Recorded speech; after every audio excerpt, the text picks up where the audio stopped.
তো রুমালি রুটি দিয়া আমি একটু পেশোয়ারি বিফ ট্রাই করব, কেমন লাগে দেখি।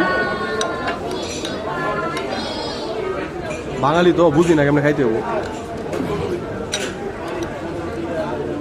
মাংসের যে একটা কাঁচা কাঁচা ফ্লেভার, মানে একটা মাংস সাধারণত বাসায় যদি রান্না করা হয় 2 ঘন্টা রান্না করে, দেখা গেছে আধা ঘন্টা পরে যদি ইয়ে করা হয়, ওই ঢাকনাটা তুলে ফেলা হয়, তাহলে যেরকম একটা স্মেল আসে, মানে কাঁচা আর সিদ্ধ মাংসের মাঝামাঝি, এটার স্মেলটা হচ্ছে ওরকম। আর টেস্টটা যদি বলি তাহলে একটু টক আছে, মানে টকটা একটু বেশি, ব্যালেন্স করলে ভালোই। তো সম্ভবত ভিনেগার দিয়ে টকটা বানাইছে আমার ধারণা, আর লেবুর পরিমাণও বেশি দিছে সম্ভবত ভিনেগার দিয়ে। এত লেবু তো দেওয়া সম্ভব না।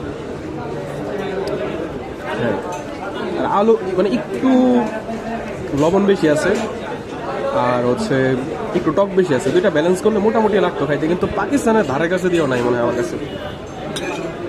আর তাদের দুধ চাটা বরাবরই মারাত্মক, মানে এটার কোনো আবেশের দুধ চা নিয়ে যার হচ্ছে কমপ্লিমেন্ট খারাপ আসবে, হ্যাঁ রুচির সমস্যা। তো এই হচ্ছে খাই, তারপর হচ্ছে বাকিটা রিভিউ।